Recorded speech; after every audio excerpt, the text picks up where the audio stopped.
Galates, chapitre 1er, verset 11. Je vous le déclare, frères et sœurs, l'évangile que j'ai annoncé ne vient pas de l'homme. En effet, je ne l'ai moi-même ni reçu, ni appris d'un homme, mais par une révélation de Jésus-Christ. Vous avez d'ailleurs entendu parler de mon comportement autrefois dans le judaïsme. Je persécutais à outrance l'Église de Dieu. Je cherchais à la détruire. J'étais plus avancé dans le judaïsme que beaucoup de ceux de mon âge parmi mon peuple, car j'étais animé d'un zèle excessif pour les traditions de mes ancêtres. Mais Dieu m'avait mis à part dès le ventre de ma mère et m'a appelé par sa grâce, lorsqu'il a trouvé bon de révéler son Fils en moi, afin que je l'annonce parmi les non-juifs. Je n'ai consulté personne, je ne suis même pas monté à Jérusalem vers ceux qui étaient apôtres avant moi. Mais je suis aussitôt parti pour l'Arabie. Puis, je suis retourné à Damas. 3 ans plus tard, je suis monté à Jérusalem pour faire la connaissance de Pierre, et je suis resté 15 jours chez lui. Mais je n'ai vu aucun autre apôtre, si ce n'est Jacques, le frère du Seigneur. En vous écrivant cela, je l'affirme devant Dieu, je ne mens pas. Je suis allé ensuite dans les régions de la Syrie, de la Cilicie. Or, mon visage était inconnu des églises de Judée qui sont en Christ.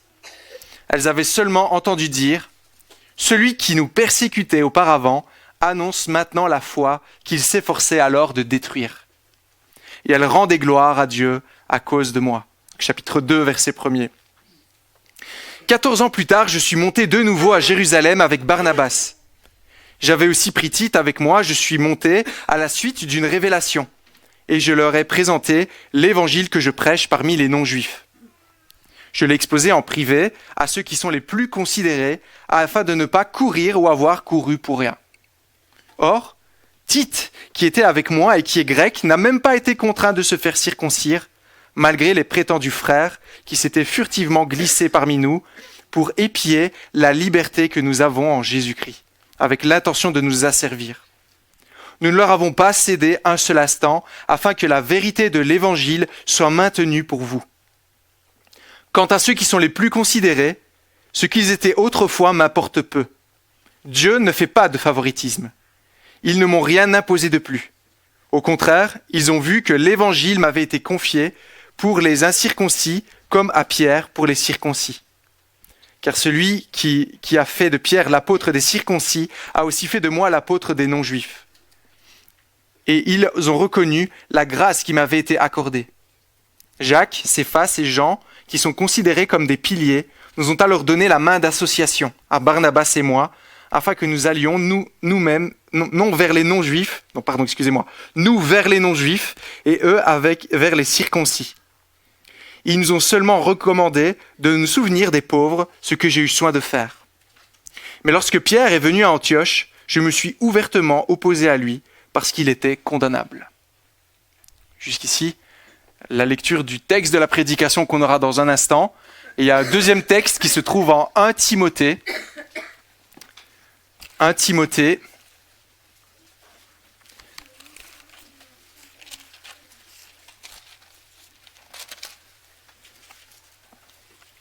Chapitre 1er,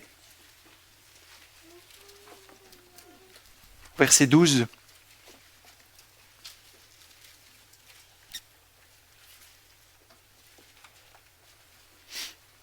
C'est toujours le même Paul qui parle dans une lettre différente, adressée à une autre personne. 1 Timothée, chapitre 1er, verset 12. Je suis reconnaissant envers celui qui m'a fortifié, Jésus-Christ notre Seigneur, car il m'a jugé digne de confiance en m'établissant à son service. Moi, qui étais auparavant un blasphémateur, un persécuteur, un homme violent. Cependant, il m'a été fait grâce parce que j'agissais par ignorance dans mon incrédulité. Et la grâce de notre Seigneur a surabondé avec la foi et l'amour qui sont en Jésus-Christ. Cette parole est certaine et digne d'être acceptée sans réserve. Jésus-Christ est venu dans le monde pour sauver des pécheurs. Je suis moi-même le premier d'entre eux. Mais il m'a été fait grâce afin que Jésus-Christ montre en moi le premier toute sa patience et que je serve ainsi d'exemple à ceux qui croiraient en lui pour la vie éternelle. Au roi des siècles, au Dieu immortel, invisible et seul sage, soit honneur, gloire au siècle des siècles. Amen. Amen. Je vais peut-être juste prier pour Epaphras, pour les enfants, et après cela, j'inviterai les enfants à rejoindre leur classe d'école du dimanche, et je laisserai la place à Epaphras. Prions encore. Seigneur notre Dieu, ceci est ta parole. C'est comme cela que tu as voulu que nous puissions grandir dans notre vie chrétienne. C'est comme ça que tu as voulu que nous puissions te connaître. Aussi, nous te demandons de nous parler, de parler à nos cœurs, que tu nous rendes attentifs à la parole qui va être apportée. Je te prie de soutenir Epaphras dans ce qu'il nous dira. Et Seigneur, que oui, nous puissions encore être encouragés, exhortés par ce que tu as à nous dire. Et Seigneur, nous te prions pour les enfants. Nous te prions, Seigneur, pour que tu puisses, dès leur jeune âge, aussi leur venir en aide, semer, Seigneur, déjà des graines de ta parole, afin qu'ils puissent eux aussi apprendre à connaître Jésus-Christ et la merveilleuse liberté qui se trouve dans l'Évangile. Au nom de Jésus. Amen. Epaphras.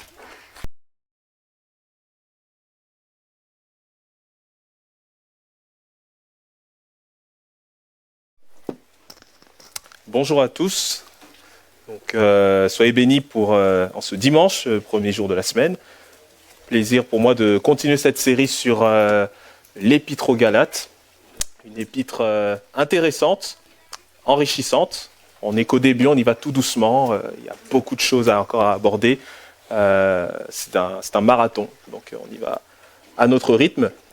Et donc aujourd'hui, on va continuer avec ce chapitre 1 à la fin, et puis tout doucement arriver au chapitre 2, rentrer dans la matière, dans la doctrine que Paul a vraiment prêchée à Antioche. On va essayer de la comprendre en détail, mais là on est encore dans le début. En fait, on va même s'intéresser à une question qui est le titre en fait de ce message. À ce propos, il reste encore des questionnaires, je vois, donc s'il y en a qui veulent suivre le message point par point et vraiment être au clair, il y a des questionnaires, peut-être que quelqu'un peut aider à distribuer pour ceux qui veulent, et puis voilà. Mais donc, oui, on va s'intéresser aujourd'hui à une question, parce que la fois passée, j'y reviendrai, on a vu le pur évangile de Jésus-Christ. Mais justement, on dit le pur évangile de Jésus-Christ, mais est-ce que cet évangile que Paul a prêché, c'est vraiment un évangile apostolique? Est-ce que c'est vraiment l'évangile selon les apôtres? Ce qui m'amène à vous poser une question ce matin, est-ce que vous êtes ce genre de personne qui se pose des questions lorsqu'on lui annonce une grande nouvelle? Par exemple, vous recevez un appel téléphonique, souvent des 04, qui vous appellent et qui vous disent « Oui, nous vous appelons parce que nous voulons vous informer que vous pouvez bénéficier de telle ou telle offre ou de tel ou tel service. » Alors au début, on est surpris, si on n'est pas habitué à ce genre d'appel. On peut être content, mais qu'est-ce qui se passe ensuite? On s'interroge. On se pose des questions, on se dit, mais d'où cette personne a eu mon numéro? Et à quel moment j'aurais besoin de tel ou tel service? Parfois, c'est les SMS qui viennent de messages indésirables et qui nous disent que nous avons gagné tant et tant milliers d'euros.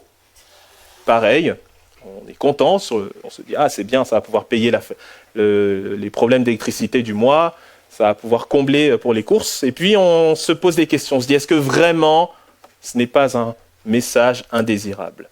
On veut savoir si c'est vrai.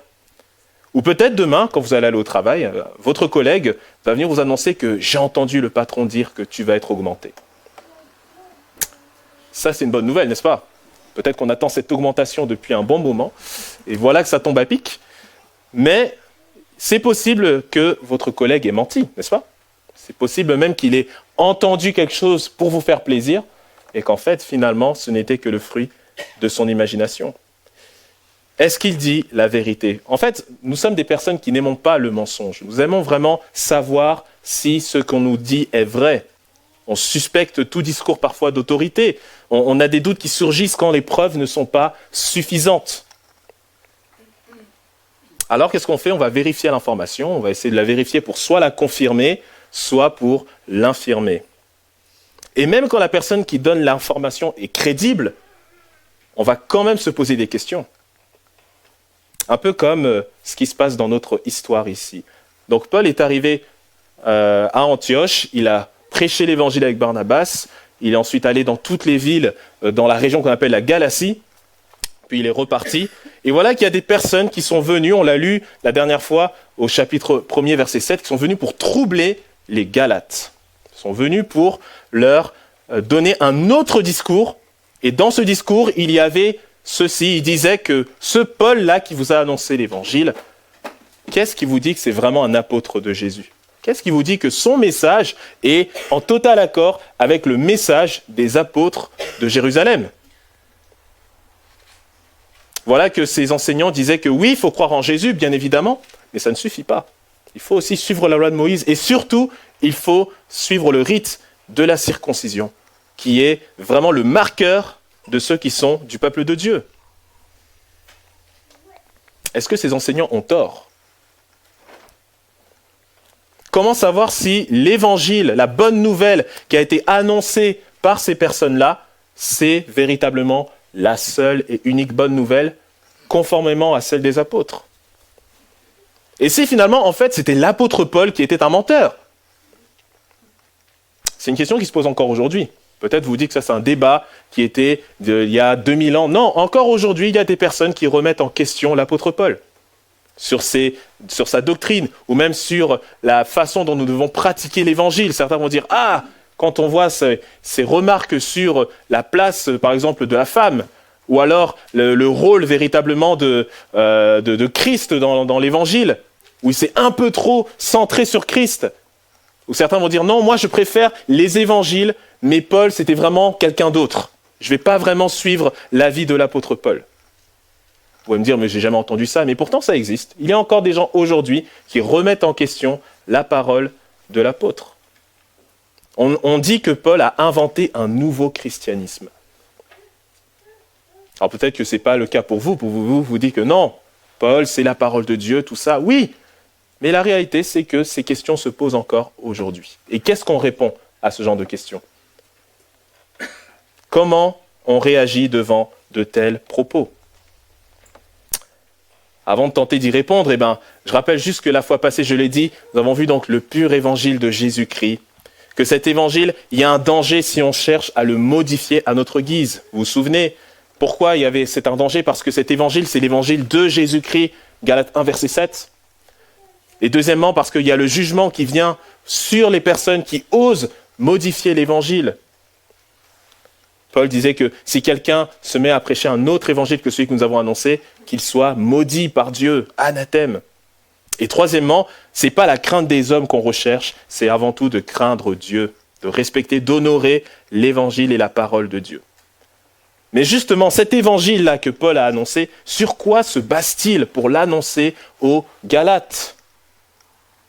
Quelle est cette affirmation pour dire que l'évangile, c'est le pur évangile de Jésus-Christ, c'est la bonne nouvelle de Jésus-Christ ? Sur quoi il se base pour dire une chose pareille ? Et ça, c'est la question que les enseignants qui sont venus après Paul ont insufflé dans le cœur des Galates. Alors, le message que Paul a prêché a rassemblé des foules. Il y a eu beaucoup de personnes qui ont cru. Mais est-ce que ces messages avaient une quelconque légitimité ? Est-ce que ce message était approuvé par Pierre, par Jean, par Jacques, le demi-frère du Seigneur, par tous les autres apôtres ? Est-ce que c'était vraiment un message qui était en total accord avec le message des apôtres ? Et c'est la question qu'on va se poser ce matin. En quoi l'évangile prêché par Paul peut-il être qualifié d'apostolique ? C'est la question qu'on va se poser. Et Paul va nous donner 3 raisons, qui seront donc les 3 points de ce message. Première raison qu'il va nous donner, c'est que son évangile est d'origine divine. La deuxième raison, c'est que son évangile proclame la vérité divine. Et la troisième raison, c'est que son évangile rend témoignage de l'unité de l'Église. Une origine divine, la vérité divine, l'unité de l'Église. Voilà les 3 raisons que l'apôtre va nous donner ce matin. Premièrement, voyons donc pourquoi son évangile est apostolique, parce que son évangile est d'origine divine. Retournez avec moi avec le verset 11 du chapitre 1, où Paul dit qu'il déclare que son évangile qu'il a annoncé n'est pas de l'homme, il ne l'a ni reçu ni appris d'un homme, mais par une révélation de Jésus-Christ. Au premier verset, on l'avait vu la toute première fois, Paul s'est présenté, il disait « Paul, apôtre non par un homme, ni par la volonté d'un homme, mais par la volonté de Dieu le Père et par Jésus-Christ. » Il était en train de dire quoi ? Il disait que finalement, son titre d'apôtre, il ne l'a pas volé. C'est Jésus qui l'a appelé à devenir apôtre. Et bien de la même manière que Jésus l'a appelé à devenir apôtre, de la même manière son message n'est pas un message qu'il a reçu d'un homme ou qu'il a vraiment transmis à partir d'un homme, reçu par transmission à partir d'un homme, pardon, mais c'est un message que Jésus lui-même lui a révélé. Il le dit, c'est par une révélation de Jésus-Christ que je vous ai annoncé l'évangile. Comment Paul peut dire que son évangile est apostolique et divin surtout, il va donner 3 arguments. Et le premier argument, c'est qu'un anti-chrétien, quelqu'un qui n'est pas chrétien, n'a pas pu élaborer l'évangile de Christ. C'est impossible. C'est pour ça que Paul, à partir du verset 13, va rappeler son parcours passé. Verset 13, il rappelle donc sa conduite dans le judaïsme, persécuteur, ravageur de l'Église de Dieu, qu'il était vraiment un pharisien zélé dans la loi de Moïse, comment il dépassait ceux qui étaient de son âge et même de sa nation. Il rappelle aussi qu'il suivait la tradition de ses pères. Tout ça, en fait, les Galates le savent. Il ne rappelle pas cela juste pour rappeler son témoignage et dire « rappelez-vous qui je suis », etc. Il va servir de cet argument pour évoquer quelque chose, on y reviendra. Mais quand même, peut-être que nous avons oublié qui était Paul. Nous l'avons lu tout à l'heure. Paul était, avant de connaître Jésus, un membre du parti juif qu'on appelle les pharisiens. C'était des gens qui aimaient vraiment garder la loi de Dieu et qui mettaient un point d'honneur à préserver l'intégrité de la parole de Dieu. Mais ils mettaient tellement un point d'honneur qu'ils ont mis aussi une tradition orale qui a surgi pendant la période du Second Temple, une tradition orale qui surpassait la loi de Dieu. À tel point que, en fait, il fallait plus suivre la tradition orale que la Torah, c'est-à-dire l'Ancien Testament. Et Paul était vraiment totalement rempli de ces choses-là. Il était un membre de ce parti des pharisiens. Et Paul a assisté, il a même approuvé le premier martyr chrétien qui est enregistré dans la Bible, la mort d'Étienne. Étienne qui est mort par lapidation. Et Paul était présent ce jour-là. Et il avait approuvé.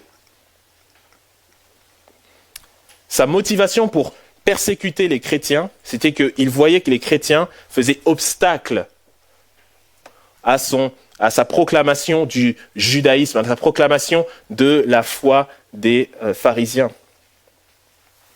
Et si Paul évoque tout cela, c'est pas simplement pour rappeler son passé, comme je l'ai dit, c'est simplement pour dire que quelqu'un qui est opposé à Jésus-Christ comme un pharisien n'aura jamais l'idée de concevoir une bonne nouvelle qui va à l'encontre du style de vie d'un pharisien. Ça n'a pas de sens. Donc l'accusation des faux enseignants pour dire que Paul a fabriqué son évangile, dit non mais regardez ma vie d'avant. C'est impossible que quelqu'un qui était comme ça a pu imaginer un tel évangile. Mais ce n'est pas fini, versets 15 et 17, il montre aussi que l'approbation des hommes n'était pas requise. Donc ce Paul qui allait de maison en maison, qui prenait des femmes et des hommes et qui les jetait en prison parce qu'ils croyaient en Jésus, ce même Paul a été saisi par Jésus sur le chemin de Damas. Alors qu'il se rendait à Damas pour aller donner des lettres pour faire arrêter des personnes qui croyaient en Jésus, Jésus lui est apparu. Il lui est apparu sur le chemin. Je vous renvoie à Actes chapitre 9 si vous voulez relire cette histoire plus calmement. Mais on a Paul qui est visité par Jésus. Et puis Paul qui est devenu aveugle par la puissance de Jésus. Et Paul qui est conduit, c'est un certain Ananias qui va lui annoncer que Dieu l'a choisi spécifiquement pour devenir son apôtre. Apôtre auprès notamment des non-juifs. Mais est-ce vraiment Ananias qui a confirmé cela à Paul? Non. Laissez-moi juste vous lire rapidement dans le chapitre 22 des Actes, 2 versets, où Paul, alors qu'il est en train de présenter sa défense devant ceux qui l'accusent, rappelle que lorsqu'il est revenu à Jérusalem, il priait dans le temple, il était ravi en extase, et il vit le Seigneur qui lui disait « Hâte-toi, sors promptement de Jérusalem, parce qu'ils ne recevront pas ton témoignage sur moi, ils, c'est-à-dire tous ceux qui s'opposent à lui, les Juifs qui ne se croient pas en Jésus, et va, je t'enverrai au loin vers les nations. » Donc Jésus avait lui-même approuvé l'apôtre Paul. Il avait personnellement instruit. Ce n'est pas les apôtres qui sont venus donner l'évangile à Paul. Mais c'est Jésus lui-même, personnellement, ce Jésus qu'il a rencontré sur le chemin de Damas, c'est lui qui lui a donné le titre d'apôtre ainsi que le message qu'il devait annoncer aux non-juifs. Ainsi, le message de Paul ne dépend pas de l'approbation des hommes, mais il a vraiment son origine qui est divine. Et c'est pour ça que, troisième argument, l'Église n'a pu que témoigner de l'origine divine du message de Paul. Ça, c'est les versets 18 à 20, où Paul rappelle que 3 ans après cette expérience avec Ananias, il est allé à Jérusalem, il a rencontré Céphas, qui est le nom en araméen de Pierre. Il a rencontré Pierre, puis ensuite il a rencontré Jacques, le frère du Seigneur. Qu'est-ce que cela ? Pourquoi il évoque ces 2 rencontres ? Il n'est pas venu voir Pierre pour apprendre l'évangile. 15 jours ne suffisent pas pour apprendre toute la doctrine que le Seigneur a enseignée pendant 3 ans à ses disciples. Non, il n'est pas allé s'instruire auprès des apôtres, il est allé les rencontrer d'égal à égal. Il est tout simplement allé les rencontrer pour faire connaissance, mais aussi pour montrer que l'évangile qu'il a annoncé en Arabie, puis à Damas, c'est véritablement l'évangile de Jésus-Christ. Mais malheureusement, ça ne suffit pas, et c'est pour ça qu'il est obligé de dire, à partir du verset 20, qu'il ne ment point dans ce qu'il dit. Comme s'il pouvait dire, allez voir Pierre, allez voir Jacques, ils vous confirmeront que j'étais allé les voir 3 ans après ma conversion. Non seulement Pierre et Jacques ont pu témoigner, mais aussi l'Église. Quand nous voyons que les églises de Judée, au verset 22, ont pu rendre grâce à Dieu pour le fait que celui qui était persécuteur est devenu proclamateur de l'Évangile. Comment c'est possible ? Ces églises ont glorifié Dieu au sujet de Paul, et cela confirme avec force, chers amis, que l'évangile que Paul a proclamé, c'est le même évangile qui a touché les églises en Judée. Et c'est le même évangile que Jésus a confié à ses apôtres avant de monter au ciel. C'est donc un évangile apostolique, divin. Comment un persécuteur de l'Église peut devenir proclamateur de l'Évangile ? Ça, c'est l'œuvre de Dieu. Nous l'avons entendu pendant toute la première partie. C'est que l'œuvre de Dieu qui fait cela. C'est Dieu qui a touché le cœur de Paul. C'est Dieu qui l'a amené à connaître son nom. C'est Dieu qui l'a amené à devenir apôtre. Et c'est Dieu qui a fait en sorte que les églises confirment que son message est le véritable message. Finalement, on peut voir que l'évangile que Paul a prêché porte la signature divine. C'est un peu comme si, je pense que si vous avez l'occasion, vous êtes allé à un match de basket ou alors un match de football, et alors à la fin du match, vous êtes au bord du stade et là, vous avez le capitaine de l'équipe qui, dans toute sa joie, vous donne son maillot. Alors, il vous le donne et il vous le dédicace même. Alors, vous êtes dans tous vos états. Et puis, le lendemain, vous retournez soit en cours, soit au travail et on pose la question, mais tu as regardé le match de basket ? Oui, non seulement je l'ai regardé, mais j'étais au stade. Et j'ai même le maillot dédicacé du capitaine de l'équipe. Alors là, vous provoquez un peu de jalousie, bien évidemment. Mais en dehors de ça, vous pouvez prouver que vous étiez au stade. Parce que non seulement vous avez le billet du match, mais en plus vous avez le maillot dédicacé du capitaine de l'équipe. Vous avez la signature de la star de l'équipe sur le maillot. Et pour les Galates, c'est un peu pareil. Ils peuvent se rappeler que finalement, celui qui leur a annoncé la bonne nouvelle, son message porte la signature de Dieu. Et alors que les faux enseignants, eux, leur message ne porte aucune signature. Même pas la signature des apôtres. C'est un encouragement pour les Galates de savoir que la bonne nouvelle qu'ils possèdent vient directement du Seigneur. Et ça, c'est quelque chose de très important. Et même le témoignage personnel de Paul et la reconnaissance des églises va dans ce sens. Et pour nous, aujourd'hui, c'est la preuve finalement que le message de Paul, c'est vraiment le message inspiré de Dieu. Nous sommes aussi des non-juifs, pour la plupart. Et comme les Galates, nous avons eu droit aussi d'entendre la bonne nouvelle un jour. Et comme Paul, nous avons eu notre expérience de Damas.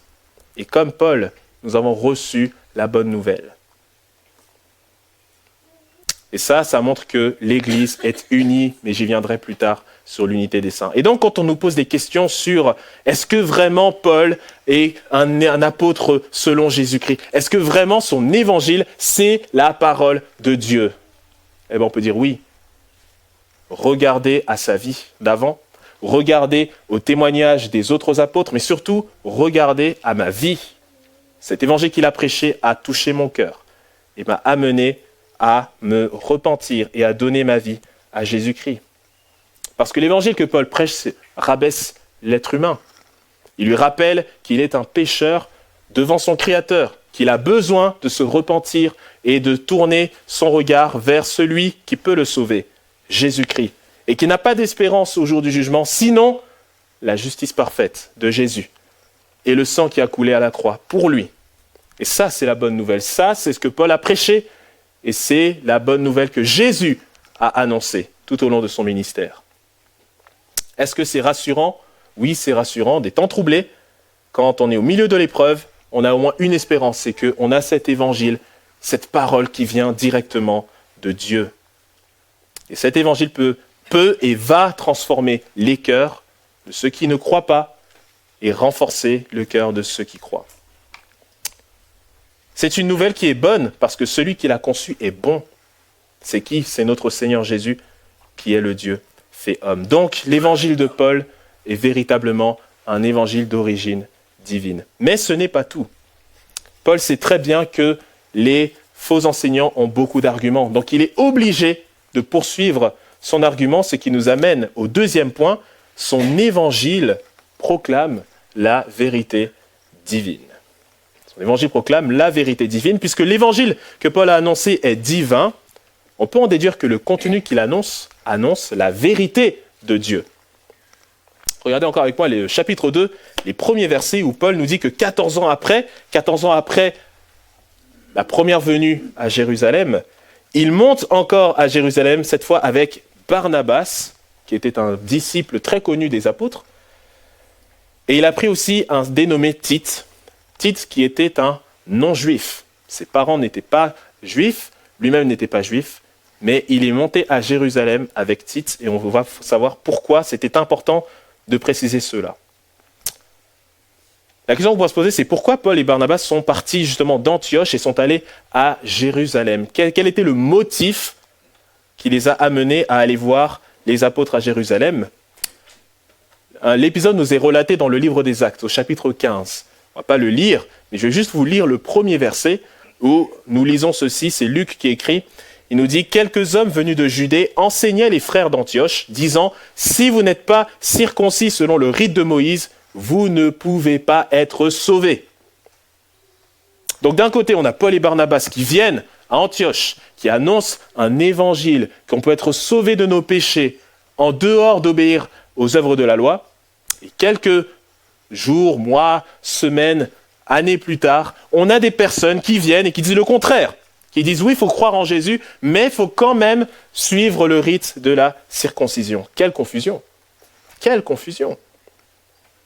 Et c'est pour ça qu'il faut clarifier au plus vite la situation, d'où ce voyage à Jérusalem pour voir les apôtres. Mais Paul et Barnabas ne vont pas seulement rappeler cette question-là. Paul et Barnabas ont un objectif. Paul a un objectif clair. C'est de rappeler que l'évangile qu'il a prêché est l'évangile de la vérité. C'est pour ça qu'au verset 3, nous lisons que Tite, qui était avec moi et qui était grec, c'est-à-dire non-juif, ne fut même pas contraint de se faire circoncire. La venue de Tite n'est pas hasardeuse. Il n'est pas venu simplement en stage d'observation. Il n'est pas venu simplement pour contempler les apôtres et obtenir une dédicace.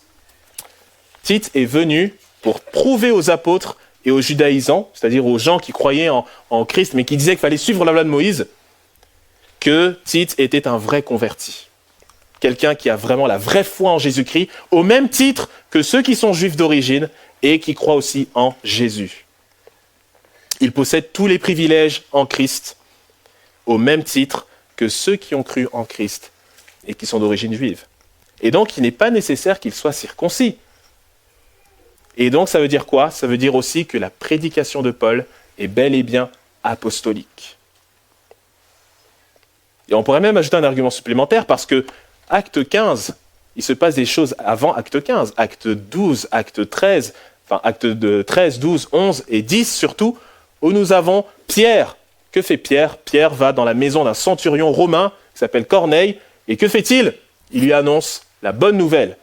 Et ce Corneille se convertit et rejoint la foi en Jésus-Christ. Corneille, qui n'était pas juif, a obtenu le salut. Alors si Corneille a pu obtenir le salut et que Tite aussi a obtenu le salut sans avoir entendu Pierre, ça montre que l'évangile que Paul a prêché annonce la vérité divine.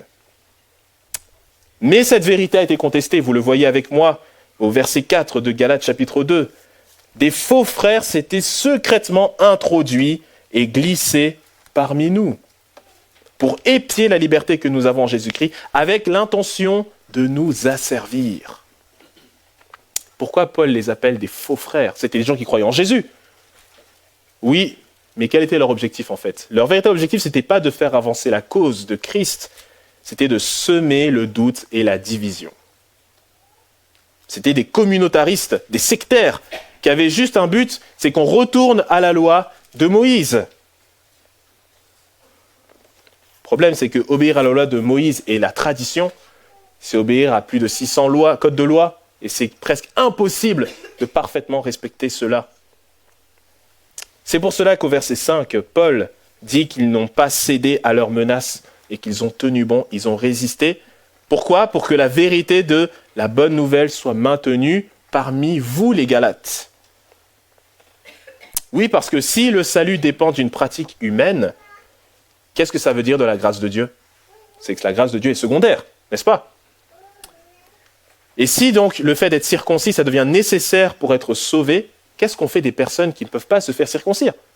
Qu'est-ce qu'on fait des personnes qui n'ont pas l'occasion de se faire circoncire? C'est-à-dire qu'elles sont automatiquement disqualifiées de l'alliance et des droits de l'alliance?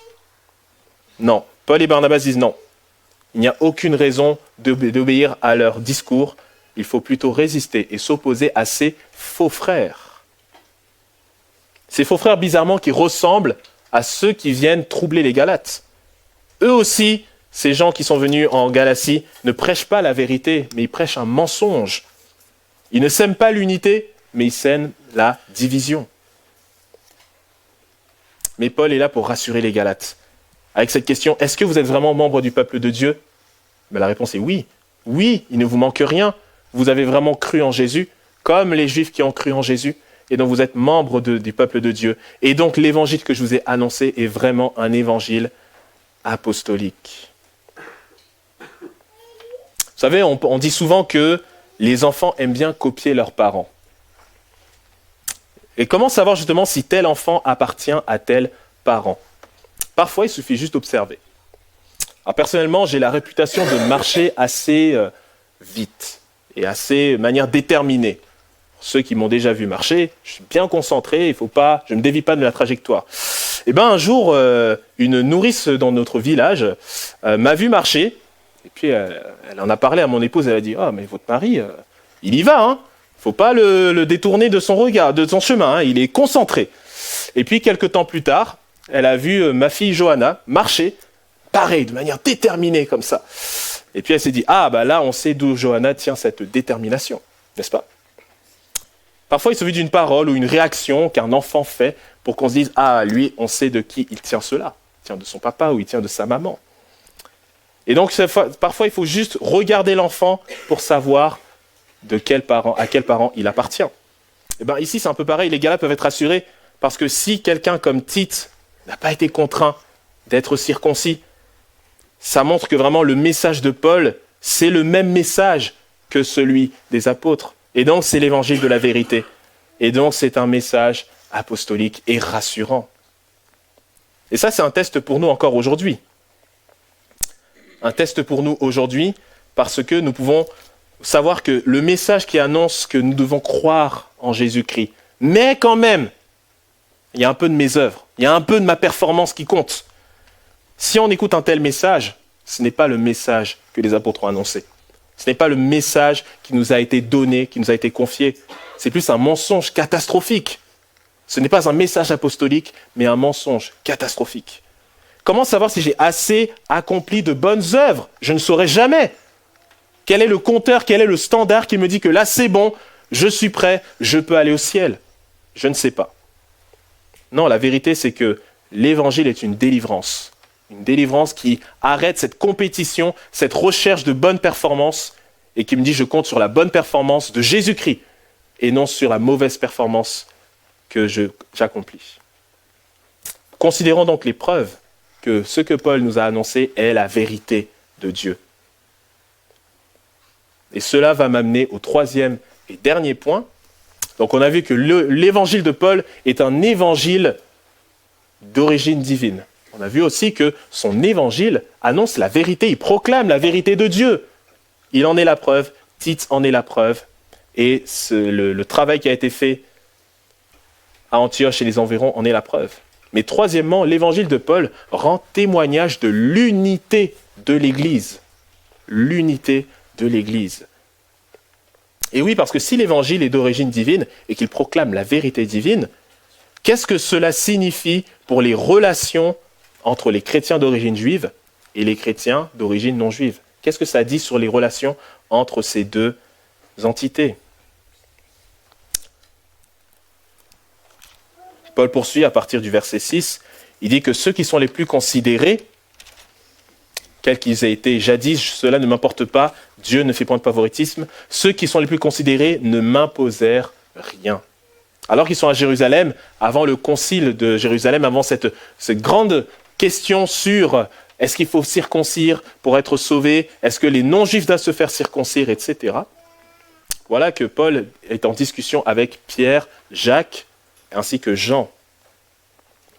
Pierre, Jacques et Jean étaient responsables de l'église de Jérusalem. Ce sont eux qui ont directement connu le Seigneur, en tout cas pour Pierre et Jean.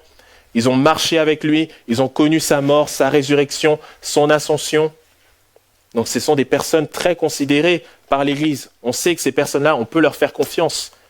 Ce sont des témoins oculaires de la personne et de l'œuvre de Jésus. Et donc leur parole a beaucoup de poids. Et leur décision est donc capitale. Et on l'a lu, leur décision vis-à-vis de Paul est sans équivoque. Ils ne m'imposèrent rien. Qu'est-ce que ça veut dire? Ça veut dire qu'ils n'ont rien imposé à Tite, et donc ils n'ont rien imposé à Paul. Et donc ils approuvent finalement le message de l'apôtre Paul. Mais est-ce que c'est vraiment eux qui ont approuvé? Non, c'est Dieu qui a approuvé, parce que c'est ce Dieu qui ne fait point de favoritisme. Ce même Dieu, verset 7, qui a confié l'évangile à Paul pour les non-juifs, donc les incirconcis, et qui a confié l'évangile à Pierre pour les juifs, les circoncis.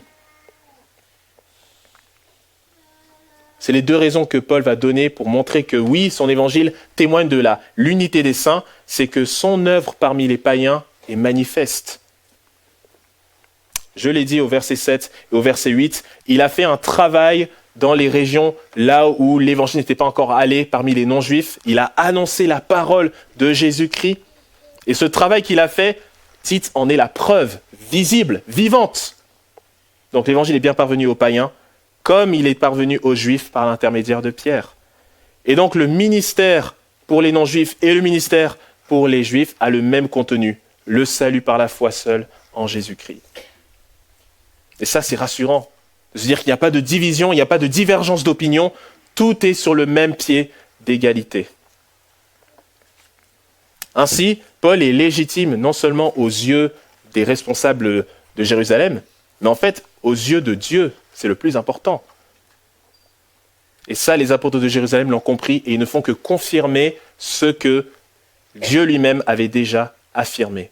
Oui, la grâce de Dieu n'est pas vaine, comme Paul le dira un peu plus tard. Et quel est le résultat de tout ça? Verset 9, Pierre, Jacques et Jean vont donner ce qu'on appelle la main d'association. Ils vont dire, nous sommes d'accord, collaborons ensemble, travaillons ensemble pour l'avancement de l'œuvre de Jésus-Christ. Et du coup, cette main d'association a un côté significatif. Cette main d'association donnée à Paul et à Barnabas montre un signe officiel d'unité entre les Juifs et les non-Juifs.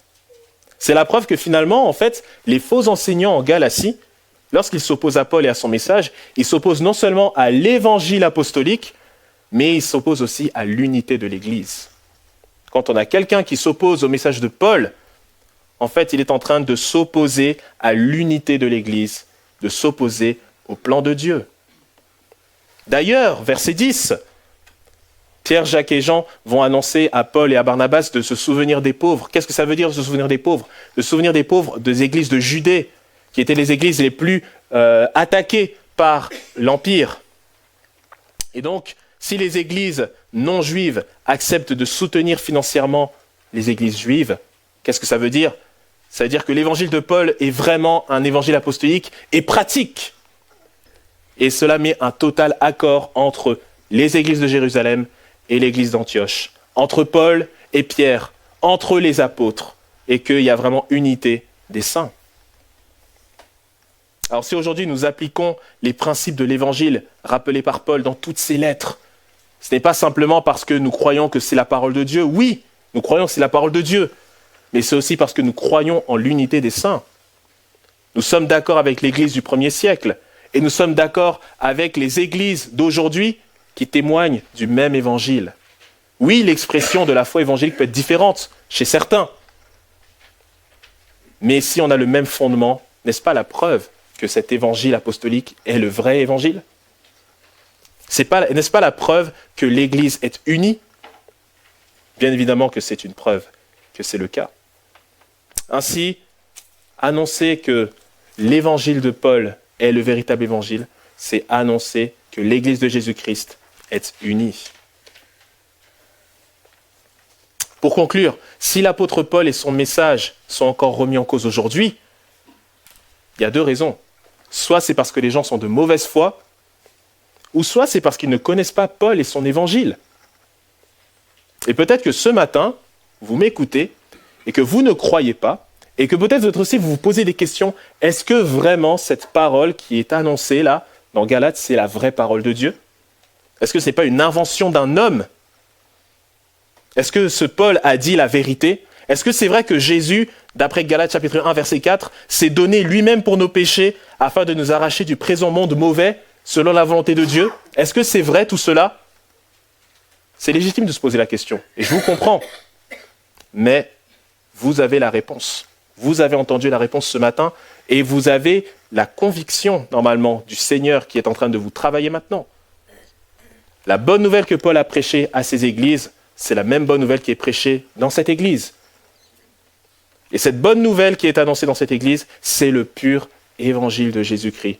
Ce Jésus qui descend du ciel, qui prend un corps humain, qui décide de parfaitement obéir à la loi à notre place, qui décide aussi de mourir à la croix pour tous ceux qui mettent leur confiance en lui, de prendre la condamnation qui leur retombe sur lui, de ressusciter d'entre les morts, de monter au ciel, de s'asseoir à la droite de Dieu pour devenir un médiateur parfait, un intercesseur pour tous ceux qui croient en lui. Ça, c'est le bon message que nous voulons entendre encore en 2025. Ce message qui a touché les Galates, c'est ce message qui peut encore toucher nos cœurs aujourd'hui.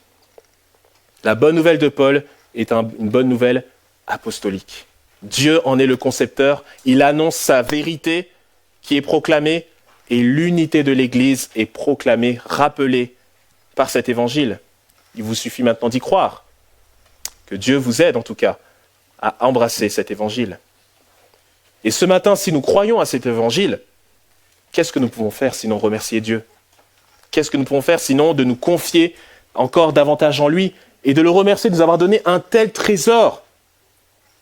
Cet évangile que nous avons, ce n'est pas juste une parole d'un homme, c'est vraiment la parole divine. Quel trésor précieux. Alors soyons encore dans l'adoration, dans la révérence devant notre Dieu, contemplons encore ce bel évangile. N'ayons pas honte de l'annoncer à nous-mêmes, mais aussi à ceux qui sont autour de nous, aux sceptiques, à ceux qui osent remettre en cause la parole de Dieu. Pourquoi? Parce qu'en fait, chers amis, il n'y a pas de plus grande vérité aujourd'hui dont nous avons besoin d'entendre. Les paroles des hommes vont passer, les paroles des hommes sont passagères, ne tiennent pas. Comme le disent les politiques, les promesses n'engagent que ceux qui y croient. Mais les promesses de Dieu, elles, tiennent bon. Et la preuve en est dans cet évangile. Et la preuve en est dans cette salle, avec tous ceux qui ont pu entendre et ont embrassé cet évangile. Que Dieu nous aide en tout cas vraiment à croire que oui, la bonne nouvelle que Paul nous a annoncée est une bonne nouvelle apostolique. C'est la bonne nouvelle de Jésus-Christ. Père, c'est vraiment un privilège et une joie de savoir que tu es le Dieu de la vérité. Tu n'es pas un Dieu qui ment, tu n'es pas un Dieu de la confusion, tu es le Dieu de la clarté. Voici, Seigneur, dans ce monde trouble, dans ce monde qui est teinté de péché, la confusion règne. Et il est parfois difficile de distinguer le vrai du faux. Et il est même parfois difficile de savoir si telle ou telle parole vient vraiment de toi. Et tu vois, aujourd'hui, tu as voulu nous rappeler que cette bonne nouvelle que nous avons entendue, cette bonne nouvelle que nous entendons, et cette bonne nouvelle que nous entendrons encore et encore jusqu'au retour du Seigneur, est vraiment cette bonne nouvelle qui vient de toi. Ô Père, viens encore renforcer notre confiance en ta parole, viens renforcer notre assurance en tes promesses, et merci de nous avoir donné un apôtre comme Paul, qui est le témoignage vivant que tu peux prendre, un rebelle, un terroriste, et en faire un de tes enfants, un proclamateur de ton évangile. Seigneur, que son exemple, le témoignage qu'il a reçu, et également le témoignage de l'Église, puisse renforcer notre foi que cette parole qu'il nous a annoncée vient de toi. Et que nous puissions avoir le courage de répondre aux sceptiques et de leur rappeler que tu n'es pas le Dieu de la confusion, mais le Dieu de l'unité et le Dieu de la promesse. Tu as promis que ta parole ne sera jamais liée. Et ta parole n'est pas liée. Et nous sommes reconnaissants pour cela. Donne-nous de vraiment avoir le courage d'annoncer cette parole de réconciliation, cette parole de salut pour tous ceux qui peuvent croire en toi. Merci encore pour ta parole, qu'elle fasse son travail dans nos cœurs. Dans le nom de Jésus, amen.